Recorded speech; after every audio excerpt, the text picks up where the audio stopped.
VAT প্রত্যাহারের দাবিতে রাজপথে বেসরকারি বিশ্ববিদ্যালয়ের শিক্ষার্থীরা। রাজধানীর ইস্ট ওয়েস্ট বিশ্ববিদ্যালয় ক্যাম্পাসের সামনে প্রগতি সরণি, বসুন্ধরা আবাসিক এলাকা, বনানী, ধানমন্ডি ২৭, মহাখালী ও উত্তরা হাউস বিল্ডিং এলাকায় এভাবে সড়ক অবরোধ করে শিক্ষার্থীরা।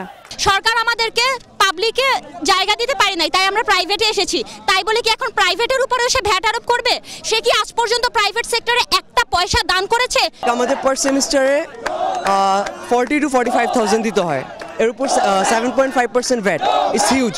যদি এই ভ্যাটটা শিক্ষার খাতে না দিয়ে যদি দুর্নীতি কিংবা ঘুষের ক্ষেত্রে ভ্যাটটা আরোপ করুক, তাহলে দেশের উন্নতি হবে। শিক্ষার উপরে ভ্যাট বসিয়ে তাদের শিক্ষা জীবন বিপন্ন করে তোলা হচ্ছে বলেও অভিযোগ আন্দোলনকারীদের। মানে ননসেন্সের যদি ন্যূনতম পর্যায়ে থাকে এটা হচ্ছে সেটা, যেটা আমরা বুঝি এটা তারা বুঝে না। সরকারি পে স্কেল বাড়াই দিয়েছে, আমাদের কাছ থেকে ভ্যাটটা কেন নেবে তারা?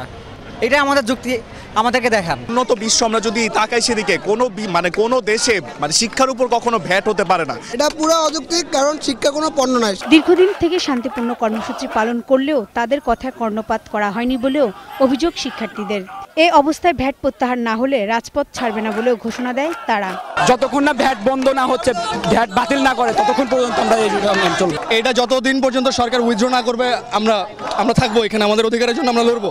সড়ক অবরোধের কারণে রাজধানীর বিভিন্ন সড়কে দেখা দেয় তীব্র যানজট, তবে ভোগান্তিতে পড়েন সাধারণ মানুষ।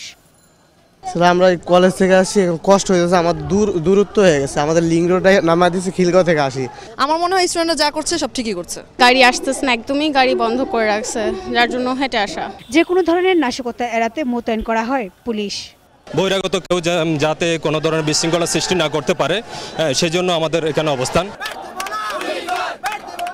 রুবিনা ইয়াসমিন, 21 টেলিভিশন, ঢাকা।